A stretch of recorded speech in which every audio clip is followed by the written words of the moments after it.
when a woman has no money, she actually has no choice. Softness without strategy is how you end up dependent on other people. And dependence is not devotion, it's actually disguised as control. Money isn't just about numbers, it is about nervous system regulation. Most women spend not to obtain, but to belong. Money is literally a mirror. It reflects your boundaries, it reflects your level of self-respect, and it reflects your standards. Stop asking yourself, how much do I make?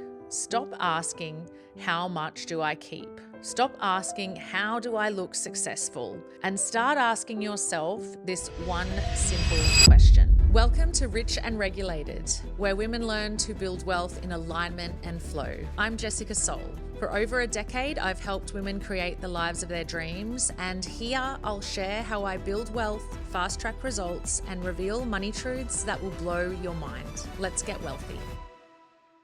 So today we're talking about a topic that may be a little bit risque, but every woman needs to hear this. You know what I've realized is that society doesn't really want to keep women weak. It actually just wants to keep them broke. And the thing about this is when a woman has no money, she actually has no choice. And when you have no choice, you are easy to manage. Now, anyone who knows me, I am not the quiet little poppy in the corner, but I want you to know that as a woman, if you stay quiet, you stay grateful, you stay dependent, and you can stay stuck, particularly in relationship. And I have watched this happen over and over again, where women who are brilliant, capable, and magnetic are still broke. And it's not because they lack skill. It's not because they lack drive. It's literally because somewhere along the way, they were taught that wanting money made them shallow, made them materialistic. And I want to unpack that today. So from the time we were little girls, we were praised for being the good girl, not for being powerful. We were rewarded for being helpful, for being selfless, for being nurturing, but not for being strategic or assertive or financially independent. On the other hand, men and little boys are taught to build empires, yet girls are taught to build homes. And then we're asked to apologize if we want both. Now, I'm not here to shame building a home. I absolutely love my family. I love my feminine energy. I love softness and nurture. But softness without strategy is how you end up dependent on other people. And dependence is not devotion. It's actually disguised as control. So let's have a little conversation about the boss babe era for a sec, because I was definitely a part of that. And I think for many of my listeners, we kind of all were, right?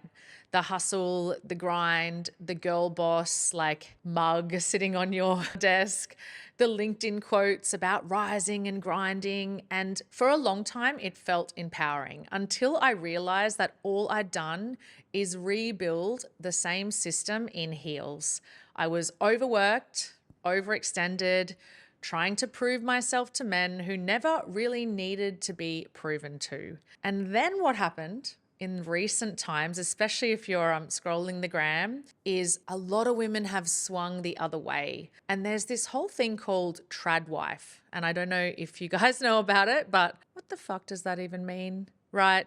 The traditional wife, the domestic goddess, the nurturer, the stay-at-home beauty who lets her man handle all of the money and the mission while she's over there cooking sourdough and milking the cows, apparently.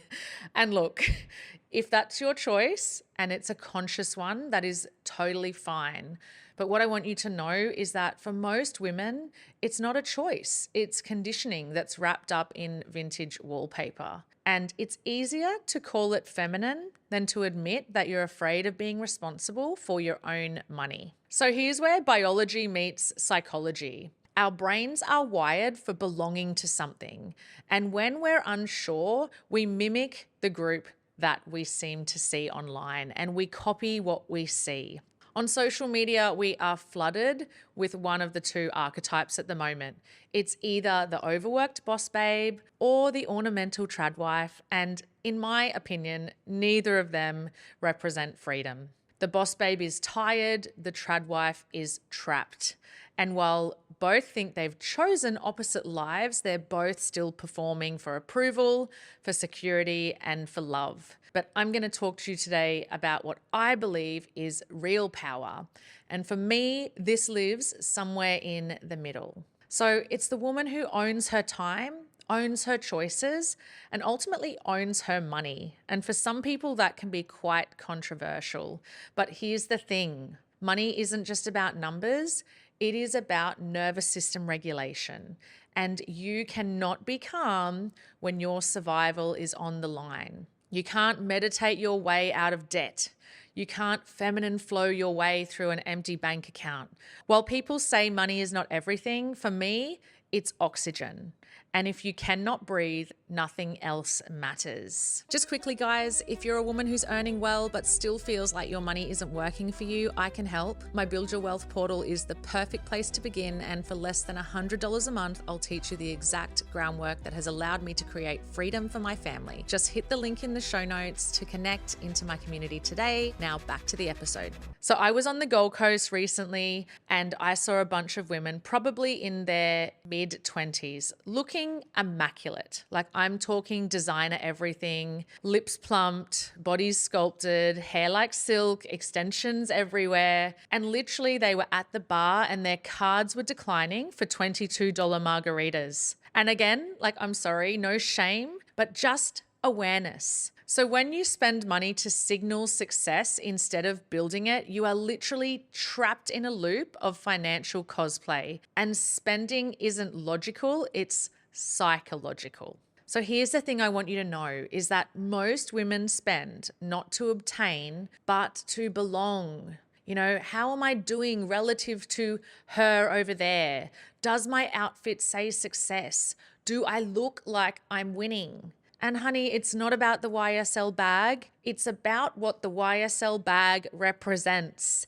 And the problem is not the purchase. The problem is when the purchase becomes your personality, when your worth is external, your power is always going to be conditional. And this is what I see with so many young women at the moment, that there is a pattern where women will spend to soothe their own insecurities, and then they feel guilt. So they compensate by overworking. The overworking burns them out, and then they go and seek comfort again.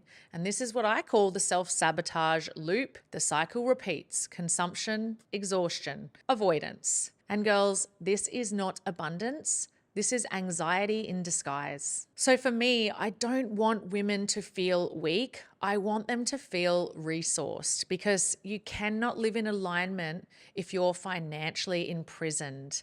You can't be the woman that you came here to be if you're constantly negotiating your worth through men, through money, or through other people's approval. And you've got to understand that you attract what you accept. And so if you're accepting scarcity emotionally, financially, energetically, you're reinforcing that that is what you are worth. But look, I know I've been a little bit hard on you, but the good news is your coding can be rewritten. You are not your past.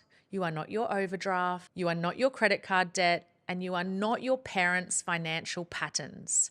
You can literally rebuild your relationship with money into one of intimacy and power, not one of avoidance and guilt. And so let me teach you how I see money. Money is literally a mirror. It reflects your boundaries. It reflects your level of self-respect, and it reflects your standards. And so if you tolerate chaos in your finances, it's likely because you've normalized chaos somewhere else in your life. If you are undercharging, it is because you still believe your value is negotiable. And if you avoid looking at your bank accounts, it's because you don't want to see the reflection of what else you are avoiding in your life. But I want you to know you can change it. And it starts with awareness. It starts with that brutal, eye-opening, I think this sounds a little bit like me energy. And so here's what I want you to think about. Stop asking yourself, how much do I make? Stop asking, how much do I keep? Stop asking, how do I look successful? And start asking yourself this one simple question. Am I building something sustainable? When you stop performing either extreme boss babe burnout or trad wife dependence and start mastering the art of self-funded freedom, that psychology of broke woman isn't going to be part of your life anymore. The thing is, unfortunately, we've been programmed to value appearance over autonomy, but your power is not in your lashes, it is in your literacy. Your freedom isn't how curated your life looks, it is actually in how secure it feels. And your femininity does not shrink in the presence of wealth, it actually expands. Because when a woman has resources, she does not feel the need to compete, she creates. And so from today, I want you to embody this. I want you to know that you are allowed to want money. You are allowed to make that money easily. You're allowed to rest without guilt. You're allowed to be both soft and strategic. And you don't need to pick a side between burnt out boss babe and trad wife. You can actually be both or neither. You can be a woman who receives, who leads, who nurtures, who invests, who decides, and who delights, all in one body. Because being broke is not holy. It is unnecessary suffering. And if anyone tells you that money can't buy happiness, remind them that neither can debt. A woman with money is a woman with options. A woman with options is a woman with safety, and a woman with safety is unstoppable. So no more broke aesthetic, no more humble bragging about struggle, no more financial cosplay. Educate yourself, invest early, ladies. Learn how to hold wealth, build real power quietly, because the world doesn't change when women post affirmations online. It changes when women sign checks. If you're a woman in your 20s or 30s that has no idea what you're doing with your money, my Build Your Wealth portal will solve all of your problems. So check the link below and I will link you in with my community and help you build real wealth. If you've gotten value from today's episode, make sure you subscribe and leave a 5-star review. And if you're ready for more support in building regulated wealth strategies, check out the link in the show notes. Have a beautiful day.